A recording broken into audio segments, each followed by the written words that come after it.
Hello students, मैं doctor Ankita Agrawal chemistry classes channel में आज का ये लेक्चर जिस टॉपिक पे लेके आई हूँ वो बहुत ही इंटरेस्टिंग एंड इम्पॉर्टेंट टॉपिक है।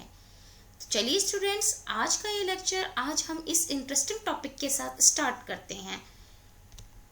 इंटरेस्टिंग टॉपिक का नेम है Rutherford's gold foil scattering experiment. Rutherford ने 1911 में एटम में चार्जेस के अरेंजमेंट को जानने के लिए एक एक्सपेरिमेंट परफॉर्म करा। और वो एक्सपेरिमेंट क्या था? इस एक्सपेरिमेंट में रदरफोर्ड ने एक गोल्ड की फॉयल ली थी या फिर गोल्ड की शीट ली थी और उस शीट पर फास्ट मूविंग अल्फा पार्टिकल्स की बम्बार्डमेंट की थी। तो जब रदरफोर्ड ने ये एक्सपेरिमेंट किया तो उन्हें कुछ ऑब्जर्वेशंस मिले। तो वो ऑब्जर्वेशंस क्या थे, आइए अब उनकी स्टडी करते हैं। फर्स्ट ऑब्जर्वेशन था कि most of the alpha particles foil से सीधे निकल गए। सेकेंड ऑब्जर्वेशन था कि सम अल्फा पार्टिकल्स स्मॉल एंगल से डिफ्लेक्टेड हो गए और कुछ अल्फा पार्टिकल्स ऐसे थे जो कि लार्ज एंगल से डिफ्लेक्टेड हो गए। और थर्ड ऑब्जर्वेशन में रदरफोर्ड ने देखा था कि very few alpha particles return back हो गए। जैसा कि इस इमेज में भी आप लोग देख सकते हैं कि ये है अल्फा पार्टिकल्स और ये है एटम का न्यूक्लियस। तो जब इन अल्फा पार्टिकल्स की बम्बार्डमेंट गोल्ड फॉयल पर रदरफोर्ड ने करी तो कुछ अल्फा पार्टिकल्स बिल्कुल स्ट्रेट निकल गए, या most of the alpha particles ऐसे थे जो कि स्ट्रेट निकले और कुछ अल्फा पार्टिकल्स स्मॉल एंगल से डिफ्लेक्ट हो गए और वेरी फ्यू अल्फा पार्टिकल्स ऐसे थे जो कि रिटर्न बैक हुए। अब इसी ऑब्जर्वेशन के बेस पर रदरफोर्ड ने कंक्लूजन दिया अपने इस एक्सपेरिमेंट का कि most of the alpha particles जो कि विदाउट डिफ्लेक्शन गोल्ड फॉयल से पास हुए।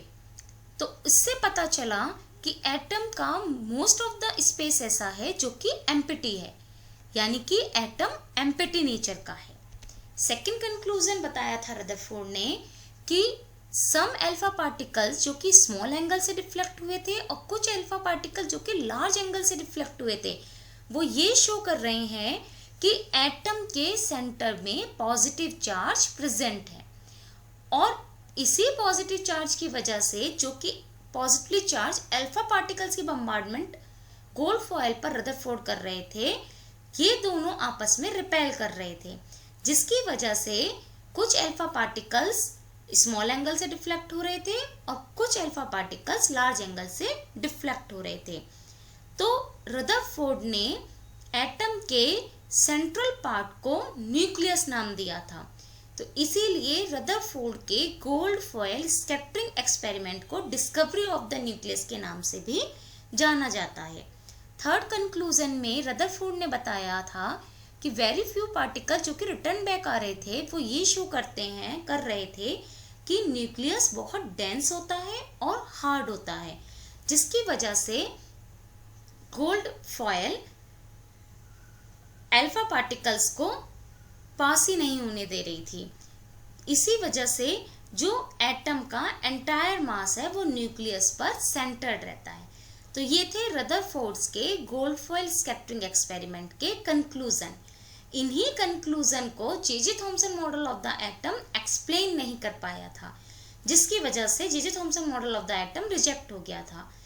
J Thomson model of the atom की स्टडी मैंने आपको इससे पहले वाले लेक्चर में कराई थी, जिसका नाम था discovery of neutron and atomic models. मेरे आज तक के जितने भी लेक्चर हैं उन सब लेक्चर्स के लिंक आपको मेरे इस लेक्चर के डिस्क्रिप्शन बॉक्स में मिल जाएंगे। आप मेरे बाकी के जो लेक्चर्स हैं वहां से देख सकते हैं यदि आपने अभी तक नहीं देखे हो तो। अब हम स्टडी करते हैं Rutherford's model of the atom की।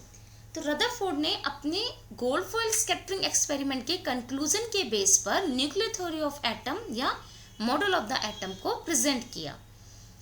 इस न्यूक्लियर थ्योरी ऑफ एटम का फर्स्ट पॉइंट ये था कि एटम के पास दो पार्ट होते हैं, एक तो न्यूक्लियस और एक extra nuclear part. Second point था कि न्यूक्लियस पॉजिटिवली चार्ज होता है, बहुत डेंस होता है और हार्ड होता है, और अभी तक मैंने आपको बताया है कि एटम 3 फंडामेंटल पार्टिकल्स से मिलकर बना है और इन्हीं तीनों फंडामेंटल पार्टिकल्स की स्टडी बहुत अच्छे से करते हुए आ रहे हैं हम अपने बाकी के लेक्चर्स में। तो जो 2 fundamental particle that is proton and neutron वो एटम के न्यूक्लियस में प्रेजेंट होते हैं। तो इसीलिए जो एटम का न्यूक्लियस होता है उसका वॉल्यूम बहुत कम होता है as comparison to the volume of the atom से। अब इस nuclear theory of the atom का थर्ड पॉइंट है कि जो हमारा थर्ड रेस्ट फंडामेंटल पार्टिकल रहा दैट इज इलेक्ट्रॉन, वो एटम के एक्स्ट्रा न्यूक्लियर पार्ट में प्रेजेंट होता है।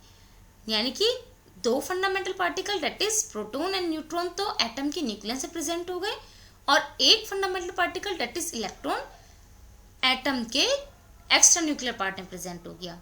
अब ये जो इलेक्ट्रॉन होते हैं ये स्टेशनरी नहीं होते हैं, ये न्यूक्लियस के चारों तरफ एक सर्कुलर ऑर्बिट्स में लाइक सोलर सिस्टम की तरह घूमते रहते हैं। तो ये थे Rutherford's model of the atom के कुछ पॉइंट्स।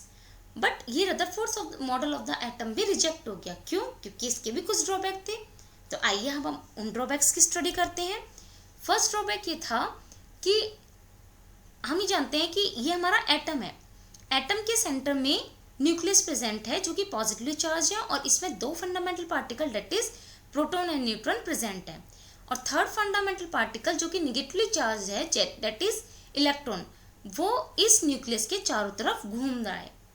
अब जब इलेक्ट्रॉन सर्कुलर ऑर्बिट में इस न्यूक्लियस के चारों तरफ घूमता है तो इस इलेक्ट्रॉन के ऑर्बिट की रेडियस कंटिन्यूसली डिक्रीज होनी चाहिए।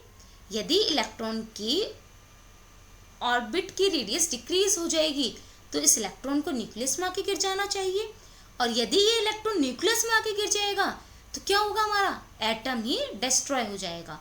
यानी कि हम अदर वर्ड्स में कह सकते हैं कि एटम कोलैप्स हो जाना चाहिए। बट हम क्या जानते हैं कि एटम अपने आप से कभी भी कोलैप्स नहीं होता है।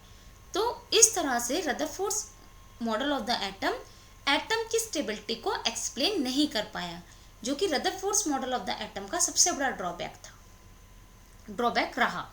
अब सेकेंड ड्रॉबैक है Rutherford's model of the atom का कि रदरफोर्ड एटॉमिक मॉडल के अकॉर्डिंग एटॉमिक स्पेक्ट्रम कंटिन्यूअस है, बट एटॉमिक स्पेक्ट्रम तो एक लाइन स्पेक्ट्रम होता है। तो इन्हीं ड्रॉबैक्स की वजह से ये Rutherford's model of the atom जो है वो रिजेक्ट कर दिया गया था। इसके बाद और भी एटॉमिक मॉडल्स आए जिनकी स्टडी हम अपने आने वाले लेक्चर्स में करेंगे। तो thank you everyone for watching my lecture on Rutherford's gold foil scattering experiment and Rutherford's model of the atom. Please subscribe my chemistry classes channel and do like and share this video. Thank you.